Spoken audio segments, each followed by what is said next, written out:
Lope de Aguirre es una de las figuras más trágicas, más terribles y más significativas de todo el proceso de lo que pudiéramos llamar la conquista y la creación del nuevo mundo. Hay que reconocer que Lope es un fuera de serie, primero, para empezar. En lo bueno, en lo malo, en lo que sea. Fuera de serie. Pienso que ante eso, la respuesta de Aguirre fue una respuesta personal más que política. Es interesante toda su trayectoria vital, como en un año vive toda una eternidad, una acción para toda la vida. Porque fue un personaje de carácter, de muchísimo carácter, del carácter de su patria chica, de Oñate, de Aráoz, del valle ese de rebeldes encajonados entre montañas. El vasco que hoy no tenga Lope de Aguirre en su interior, que no sea de algún modo, de cierta forma, un Lope de Aguirre, eso no es vasco ni nada, es un pobre mierda. Lope de Aguirre nena, bere etxea galduta dagoela.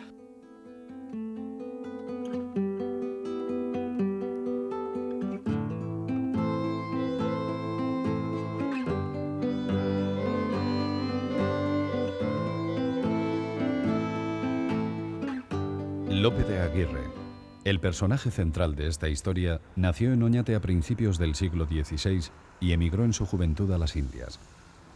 Poco o nada se sabría de Aguirre de no haber tomado parte en la expedición en busca del Dorado. En el contexto de aquella expedición, Lope se sublevó y escribió una carta al rey español Felipe II en la que se le declara rebelde. Firma y envía la carta al monarca todopoderoso, que la recibirá después de la muerte de Aguirre. Nada más. No queda ninguna otra referencia que nos sitúe a Aguirre en algún caserío, en un barrio determinado o en alguna casa solar del Oñate de la época.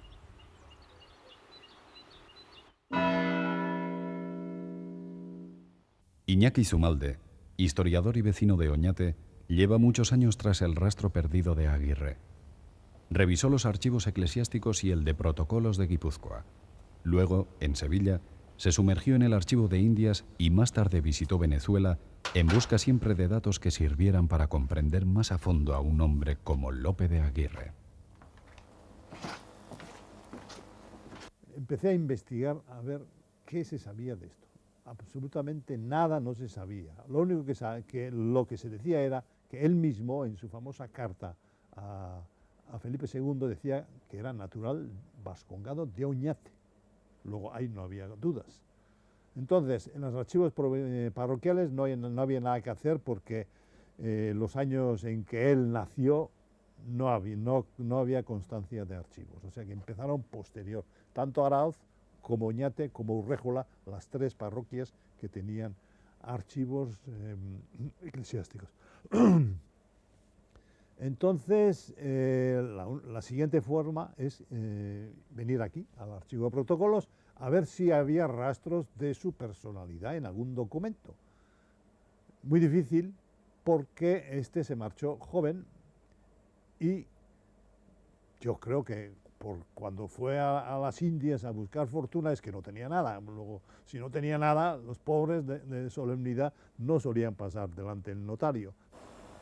En el año 1950, Zumalde escribió un artículo en la revista Oñate en el que citaba a Isasti, quien en su compendio historial de Guipúzcoa aseguraba que en el 1600 el apellido Aguirre debía de sonar tan bien a los vascos que se contabilizaban más de 60 caseríos Aguirres en Guipúzcoa. Aquí tenemos uno de los Aguirre de Aráoz, según se suele decir por ahí, entre los guipuzcoanos y vizcaínos, aquí nació Lope de Aguirre. Yo tengo que confesar que soy el culpable de estos dichos. En el año 50, cuando empecé yo a interesarme por estas cosas, pues hice una investigación bastante exhaustiva de los archivos, etcétera, etcétera, y no encontré absolutamente nada. Entonces, pues se me ocurrió, pues, ver, a ver, ¿cuántos Aguirres hay en Oñate? En Oñate hay 4 caseríos Aguirre. Y dije, bueno, pues vamos a ver si podemos empalmar de alguna forma. Y dándole pie a la imaginación, pues me dije, bueno, pues Aráoz es un valle cerrado, es un valle con mucha personalidad. Y bueno, hay un montón de leyendas sobre los arauztarras, que son gente de armas tomar. Y como López de Aguirre era de armas tomar, pues etcétera, etcétera. Dice, hay una serie de consideraciones y ahí quedó el asunto.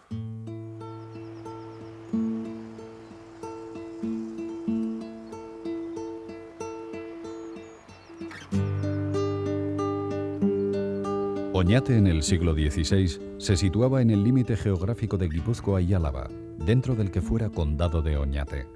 La historia del condado se resume en una constante lucha entre los representantes del pueblo y la feudal familia de los Guevara.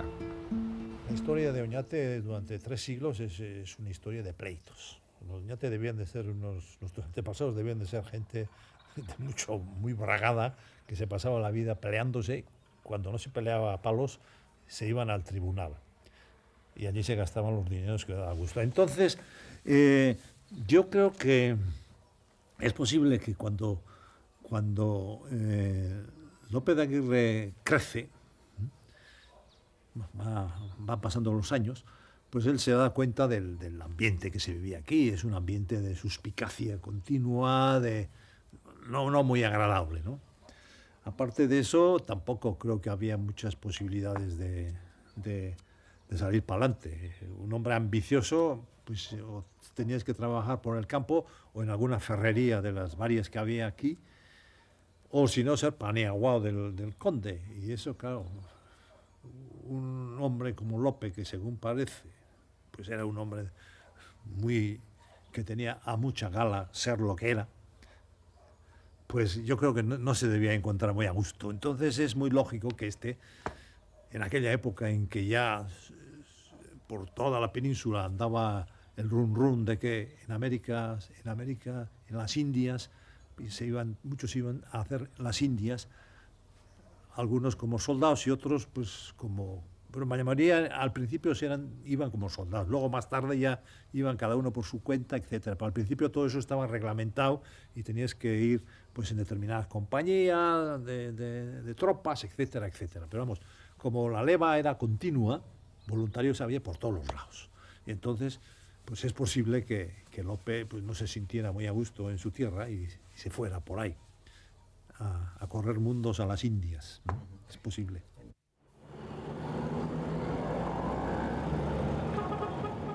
En Caracas, Venezuela, visitamos al escritor Arturo Uslar Pietri. En el año 1947 publicó El Camino de El Dorado, una novela sobre la conquista española y el personaje Lope de Aguirre. Lope de Aguirre es una de las figuras más trágicas, más terribles y más significativas de todo el proceso de lo que pudiéramos llamar la conquista y la creación del Nuevo Mundo.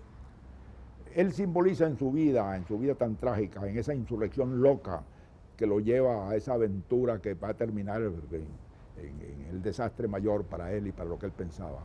Él simboliza y representa un hecho que se ha visto muy poco. Yo voy a tratar de resumirlo. La conquista de América no fue una empresa del Estado español. La conquista de América fue una empresa privada de los conquistadores españoles. Fuera de la misión de Colón, el viaje de Colón, los demás conquistadores españoles, todos los que siguieron, vinieron por su propia cuenta, claro, con una autorización del Estado, pero con su dinero, con sus recursos y con su gente.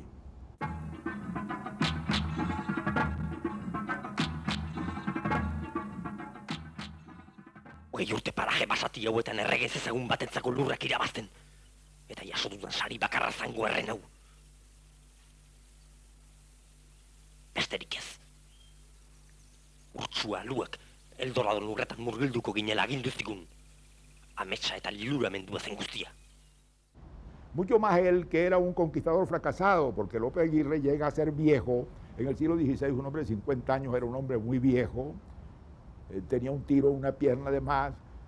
Y entonces se planea una fabulosa expedición en busca del Dorado, bajando por el actual río de las Amazonas, por el inmenso Amazonas.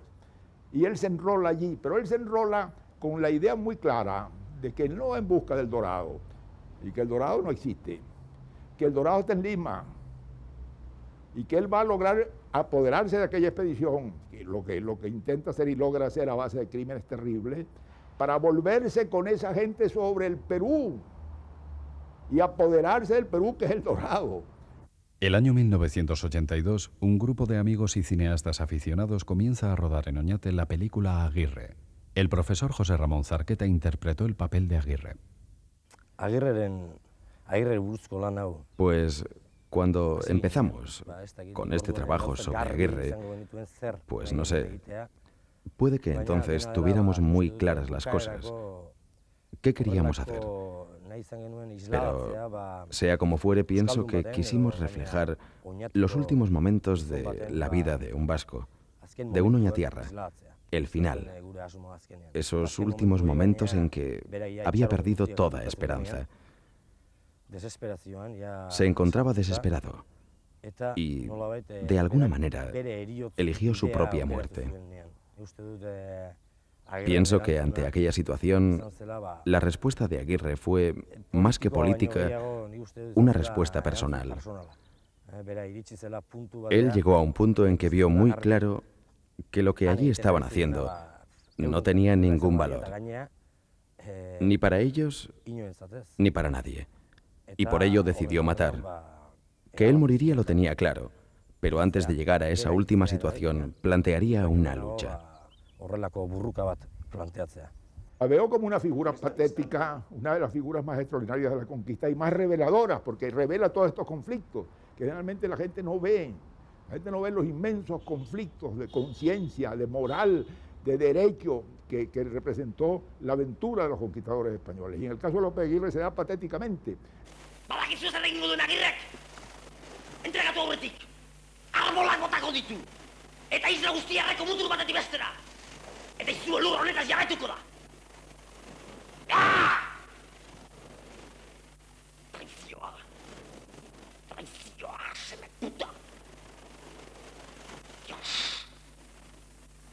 Jaunuzkoa! Norekin nago! Lope de Aguirre para nosotros es un personaje clave. Esto quiere decir que no podemos olvidar nunca que Lope es vasco. Y como vasco tenemos que pensar el problema de la diferenciación. Lope es un vasco de una recién salida Edad Media, es un hidalgo, y como tal, y como vasco, se aferra probablemente a los ideales vascos. Los ideales vascos son la ley, la lengua, la tradición, son cosas todas ellas importantísimas para el vasco. Buruzagi, buruzagi! Dominikoa itxasoratzen ari da! Dia, nire guardiako kapiteina. Zakur maladikatua. Montesinos frailearen untzikaino iduna harrapatzera. Bidali indudan, lehorrera. Eta berarekin batekin nik agertzen naiz. Nire marañoitarren kontra. Nire soldadurik onena. Eta utzi egiten hau. Norri gau saldu behar hau. Lope de Aguirre al llegar a América solamente hace amistad con los vascos, con los de su propia tierra y con su propio idioma, con su propio en euskera. Esto también es vital. Cabe pensar que a pesar de aparecer como enemigos en las crónicas, Lope y Ursúa tal vez se relacionaran en euskera. De cualquier modo, en mi opinión, esas relaciones eran un tanto especiales, como se podrá comprobar más tarde, sobre todo porque se trataba de relaciones entre un guipuzcoano especial y un navarro especial. Por eso mismo creo que Lope considera francés a Ursúa, lo toma por francés. Bien sabemos que el siglo XVI en Navarra fue bastante conflictivo. Además, Lope no era un guipuzcoano normal, sino más bien atípico, pues Oñati no estaba del todo introducida en Guipúzcoa, ya que por algunas razones era un condado. Por lo tanto, entre estas dos personas había diferencias a diversos niveles, y por lo que respecta al euskera, sabemos que el euskera del Baztán y el de Oñati eran bastante diferentes entre sí. Ahora bien, es posible que en algún momento tuvieran alguna relación en euskera. Entzun maraño jo! Aberats eta egoki nahi zaituztet benetan. Eta Peruko lurraldea jarri zuen eskuetan. Ez da inor geldituko kapitein izan gabe. Zuek izango zarete handagoenaren jabe. Además, la crónica dice que Ursúa se sentía muy seguro, que no sentía ningún miedo ya que tenía muchos vascos a su alrededor, y asegura que en un momento dado le bastaría con hablar en euskera a algunos de los vizcaínos o vascos de su alrededor para que esos dieran su vida por Ursúa en su defensa. También es cierto que no ocurrió así, y que entre los asesinos de Ursúa había vascos, del mismo modo que había vascos entre los que traicionaron a Lope. Pero, en mi opinión, debió mantener relaciones con esos vascos en muchas ocasiones, en ciertos momentos, al preparar la conjura, etc. Tal vez lo utilizaran como lenguaje secreto, críptico.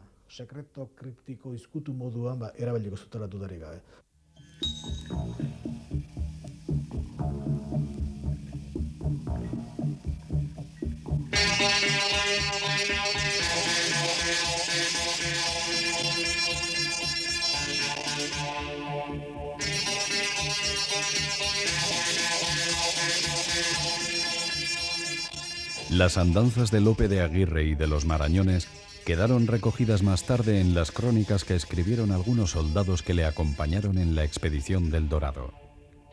4 fueron las crónicas más importantes que han llegado hasta nuestros días, y los cronistas las escribieron para salvar su honor y, en última instancia, la vida. Los historiadores han tenido una idea un tanto borrosa de lo que significaba el personaje de Lope de Aguirre.